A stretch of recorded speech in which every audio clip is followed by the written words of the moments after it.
Hey,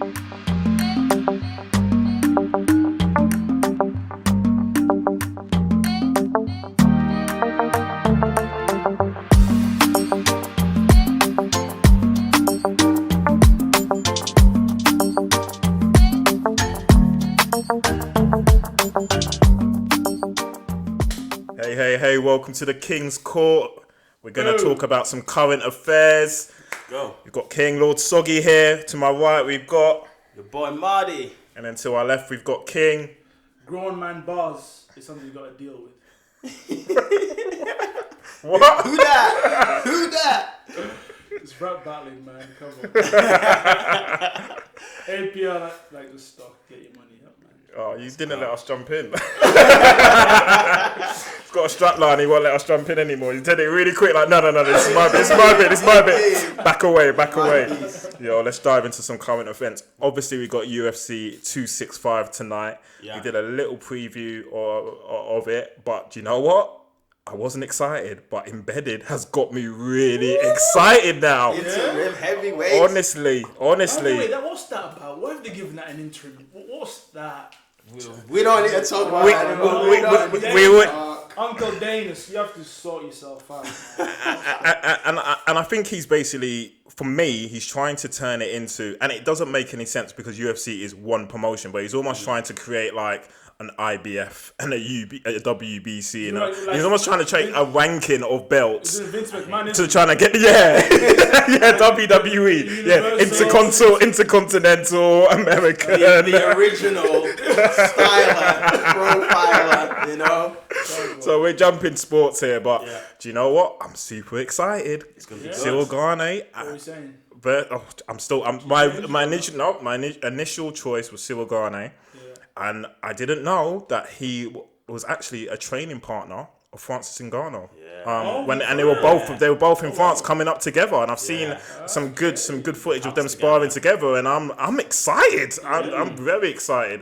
You know, what were we thinking? Did you guys see the weigh-ins and the kind of the press conferences this week? Yeah, I saw the press conferences. Exciting stuff. Exciting. I loved Pena piping up. The card was... Juliana's my girl, man. Come on. Do you know what? I didn't even recognise her. I was like, who's that? Sometimes... Really? Come on, you looking good. She looked delectable, I'm not going to lie. Indeed. With the great glasses. Please let me know where you got your glasses from, because I'm looking for some new ones. My prescriptions went out. And she got on the mic and she asked a question. Yo, I heard that Amanda Nunes is now, COVID's gone. Where's Amanda? Where's Amanda? I'll still take her now. Location. I'll be right there. She put Uncle Dana on the spot.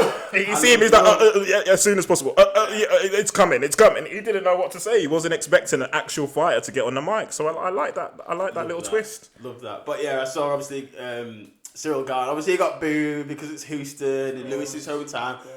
Lewis, he is one of the funniest guys I've ever seen. On the mic? Intentionally funny. Exactly, that's just who he is. I would love to go on a night out with him. My balls are hard. My balls are hard. He doesn't give AF at all. But did you see him at the wing getting a little bit pushy shovey? I didn't know. And for me, for me, that's that hometown pressure paying dividends. And I'm not sure that. And I think I saw some footage of DC just trying to tell him to basically, as long as you're awake, this is DC's advice to Derek Lewis in Embedded. As long as you're awake, keep your camp around you. Do not be isolated. Do not be around by yourself for 1 second, because then your thoughts will take over. For me, that's telling me that even externally, and I think on an interview when I think it was with DC, Dominic Cruz, and Megan, the ESPN board, you could see his knee shaking, and the camera on Embedded actually zoomed in, and he's tapping, he's constantly toe tapping, and I'm like, ooh. It's a nerve. Listen, you've got to be, because like the UFC's obviously crowned him as the next one up, and if you're in your hometown. Like that pressure, because I assume he's got his family coming, he's got friends coming, he's got people who've known him coming.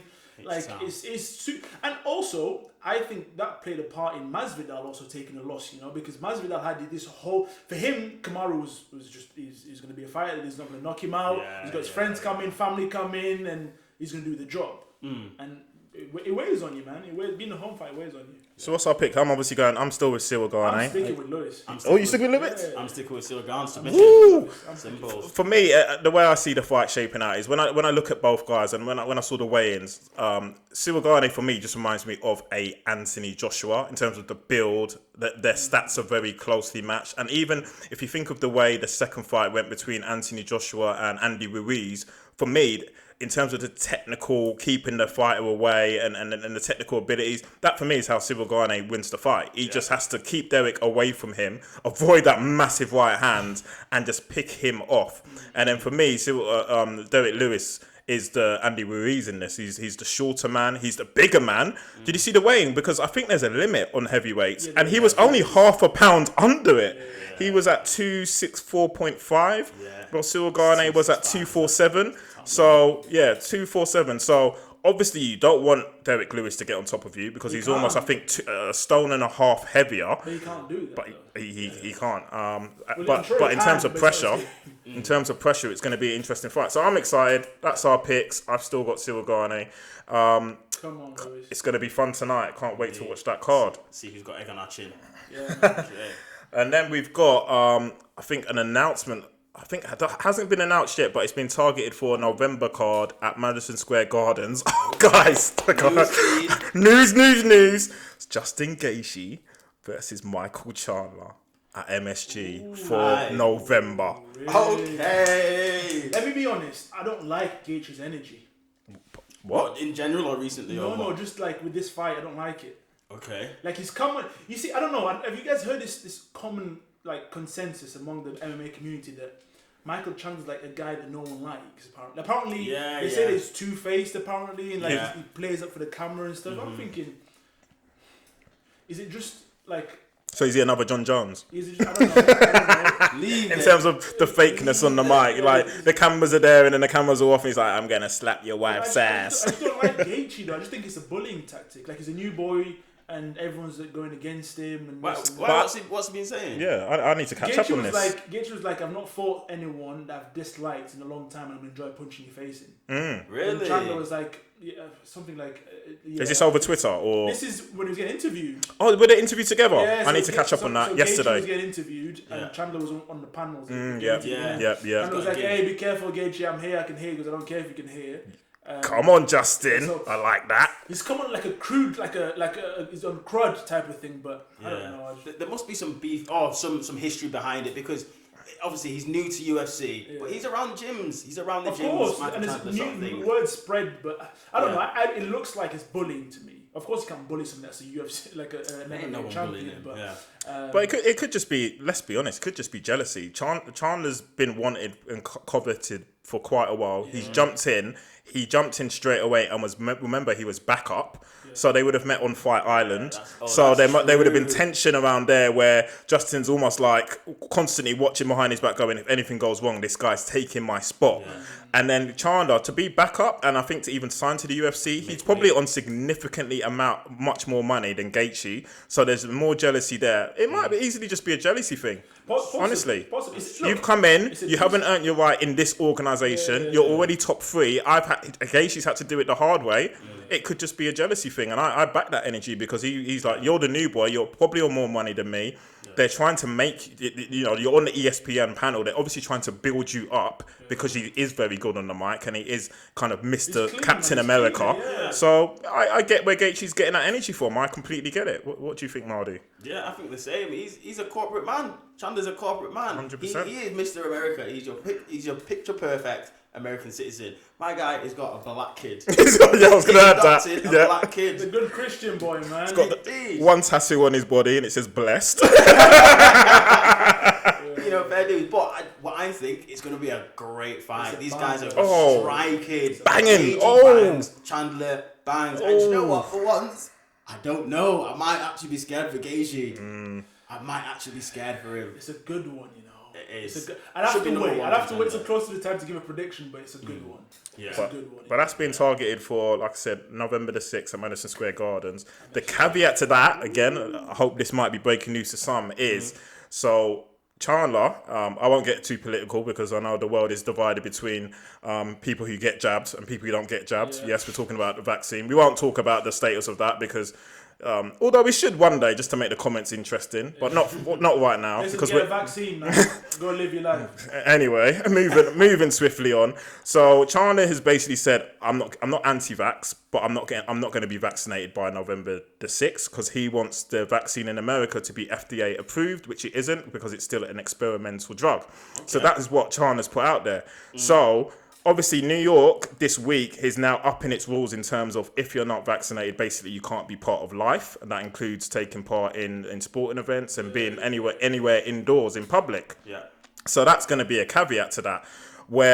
So interestingly enough, Dana White, who's come out, who's got personally political views completely different to mine, to be honest, but he surprisingly has come out and said, what you do with your body is down to you. I'm not going to force any of the fighters to get vaccinated.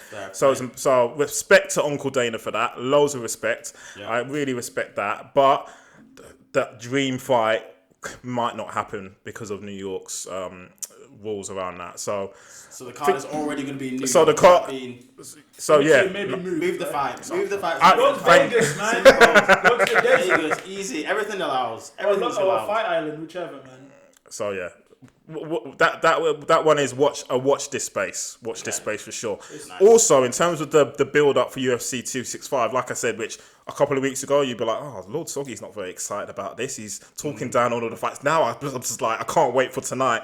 Did you see the little spat between Tisha Torres and Angela Hill? Yes, I saw Did that. you see that? I saw that. There's beef between them. There was beef. And to be honest, Angela, fair play, because Tisha was just like, hey, there's a reporter that asked me, are we cool? Angela's like, yeah, I think we're cool. Are we not cool? Tisha's like, well, there was a lot of bitching, excuse my French, that was happened before the fight, and now when the fight was booked, I don't hear a word. And Angela's like, well, yeah, I was saying all this stuff so you can sign on the paper. She played the game. 100%. Fair play to her. And I didn't know that she had a stint out of the UFC.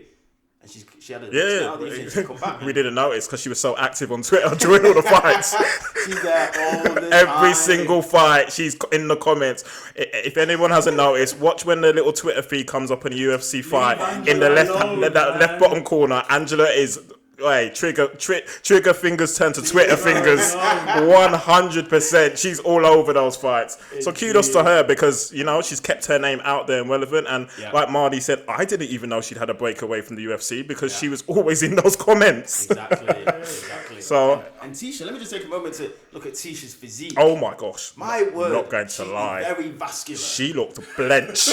She looked absolute. Hey, she could whip you guys, not me, because hey, mate, I'm in shape. But hey, those arms, 100%. I was like, wow. Those walnuts look. Hey, they look like they could get cracking on Angela Hill tonight.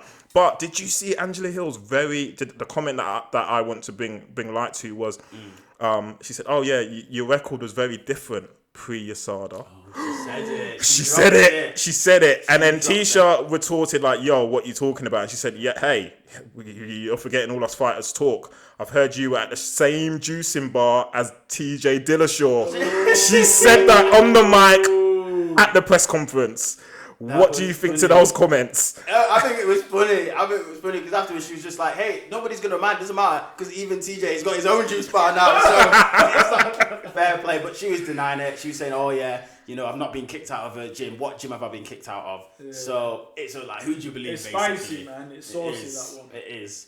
But hey, fair play to them. But I do like the fact that they brought a bit of entertainment into the build-up this week. So I'm looking forward to that ladies fight. Then we have Gilbert Burns.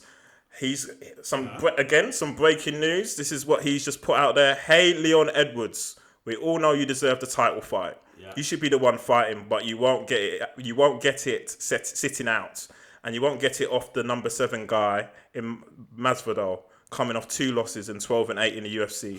Fight me in December. Winner gets a title shot. Dorino.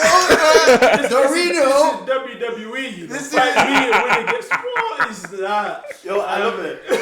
Fair play to him. Fair play. Yeah. I think Leon needs to be active. We've said it before. Again, we're going to be pro Leon here because British and all that. But he needs to be active. He does, but it's dangerous being active. For me, I want him to sit out. I want him to sit out and wait for the winner. Wait for the winner of the next title fight. Listen, if the champions fought 3 times, how many times have Leon fought this year? Once, because top 2. that one really wasn't really a fight. It wasn't a fight. Because the eye poke. Yeah, Okay. but the Kamaru would have fought with Covington. It would have been his 3rd fight. Yeah. If the champions fight 3 times and you're waiting for him, you've only fought once, well, twice. But Colby's only fought once. Colby's taking an L, bro. That's what we know. He's taking an L, so he's gonna move. But just for Leon, because obviously we're pro Leon, he needs to be active. And Gilbert's it's a good fight for him though, because I think he's favourite in that fight. Who, Gilbert? I think Leon finishes. I think Leon. Yeah, I do. Gilbert look good. He looks but good. Then I watched that fight with Nate, and I'm like, With Nate. No, because people only remember the last 20 seconds. He dominated that fight. He dominated that fight. He beat up Nate Diaz. Actually, I don't see anybody beat up Nate Diaz like that. No, I am McGregor did. McGregor beat up. Fight, he did. No, he didn't. Even that fight was close. No, it wasn't. Come on. I know you dragged McGregor, boss. I thought it was close. It's close. I thought it was close. He put on a better performance against Nate than Thingy did. It was clear. He didn't lose any rounds apart from questionably that last one because of the last 20 seconds. Fair play. Connor lost 2 rounds clearly. Yeah, for me, Leon's favourite against Gilbert, but he has to take that fight purely because he needs to get the momentum going. I genuinely think he's a decent contender, like his shape, his build, his style. I think he can cause a bit. He's very awkward. Yeah, very awkward, and I think with him it's very hard to get the timing on him as well. He's very awkward. I love his movement. Clean, I love his movement. Very clean, very efficient. For me, I always want more because I like, but again because he's very tactical and strategic. Yeah, I 100% agree with that. Jones, he's oh, here we go. He's not gonna go. He's not. No. He's stylistically. He's nowhere near there. He's nowhere near. But he's in terms of what I mean. But he's not gonna overextend himself. No. He's not gonna do more than he needs to. No. He'll do just what he needs to win the round. If he can knock you out, great. If he can submit you, great. But he'll just win. That's his objective. Just win. Whereas I think other fighters go into it like Gaethje's let's slug it out, let's bang and this that. So yeah, man, Leon's clean with it, man. Yeah. I do think he goes into the fight wanting to finish, but I fully understand what he's still For me, I'm happy because I think we discussed if not publicly, at least privately, that Leon Edwards for me was kind of hitting a roadblock in terms of who is he going to fight next because I think I even stated that his best bet is probably Bilal Muhammad because I don't know, everyone else seemed to be booked up, but now that Gilbert Burns has put this out there, Leon's got to take it 100%. If it can be sooner than December, fantastic, but I think he needs to take it as soon as possible. Make this happen. Don't be getting drawn into that fight. Gilbert knows what he's doing. Gilbert lost. Gilbert got stopped by Kamaru, so he knows the best position for me to be in is to be 2-3 fights, and I'll get back into that quickly. He tried to use Leon for that. Leon, don't play those games, brother. You do not. If you've had talks with the the board or whatever that you're gonna get a title fight next, stick to your guns. Do not be taking. But has that happened? It's never happened. It has. I don't think it's happened. If it's not because they've skipped him to go to Kobe. So for me, it hasn't happened. For me, he is literally He's 2 fights away. He's still the unluckiest. Yeah, he's still he's still the unluckiest man. It's ridiculous. It is. It's a farce. It is. No, it is. It is. I think Leon should have been before Kobe. Kobe had his jaw broken. He should be next. And their fight with Kamaru, if memory serves me correct, it wasn't that much of a dominating performance Kamaru put on him. No. So close. Close. So I think he's hard done by. I think he should take it still. I think he should take it. Prove. Sometimes, right, when everyone says you should get something and you're that good, just prove it. Just go out and just stop him. Or you don't need to stop him, just beat him convincingly. That's true, but I know what you mean. That's true. The purest of the sports, just do it. If you know you're better than him, just do it. But there's always a risk. Listen, it's mixed martial always arts. a risk. One elbow punch. Yeah. I think was it one of you? I think it was Sagi that posted in the group about the last 4 UFC main events. There's been a horrible injury, breaks, limbs. Yeah. Let's not risk that. You get enough risks in the gym during camp and stuff like that. But hey, that's that. If it happens, I'm excited for that fight. Yeah, I just think he needs to take advantage. He's at the prime. He's in his prime. He needs to go for it. Fair play. Just going back to the main UFC 265 main event very quickly. Something else which I saw Derek Lewis do yesterday, which I was like, you've just jinxed it, bro.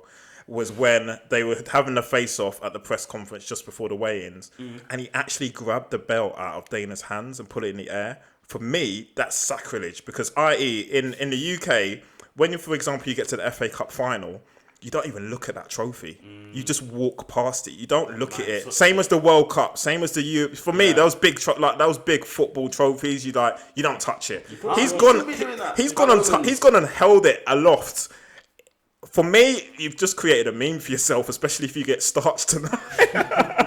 Unfortunately, it's my pick. It's a long day, but I don't like that too much. Yeah, for me, it's you haven't earned that right to hold it aloft like that until you've won the fight. So you just be very careful. And hey, if I get proven wrong, I get proven wrong. If you win, it still hasn't earned the right, bro. The UFC Heavyweight Championship still goes through Yaoundé, Cameroon. I'm so sorry. Yaoundé. Beat Cyril and Gane all you want. That title, you have to go to Cameroon to get it. It's simple as that. It's true.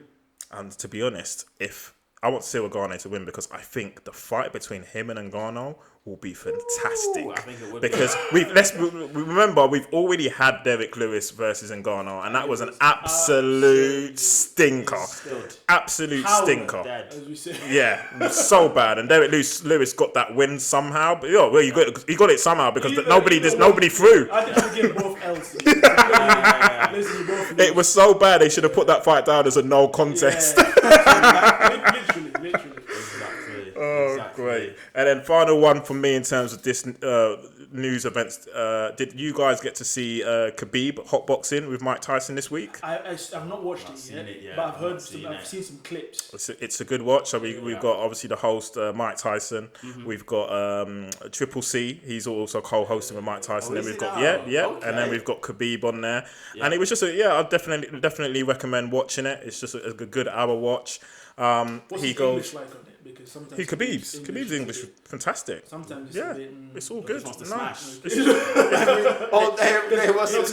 heard like a little clip in there where he was talking about the mentality of a champion. I was like, this guy had it from early. Yeah, they went back into the origin stories, obviously with him fighting the bear, and they showed those video clips and so on. But it was a really good watch. I'd recommend watching it, lads. He's growing on me, Khabib. It's because he's a gentleman. He's a good human being. He's like, and he's doing humanitarian work in places you'd be like, why are you there? I mean, he's even in Nigeria. He's built wells and so on all through Africa. He's a nice guy, man. He's a massive ambassador for the Muslim world in general. So yeah, it's a really good watch. He talks about why he jumped out of the ring in that fight back in UFC 229. So his words were he was going after Dylan Dennis because I wanted to bite his heart.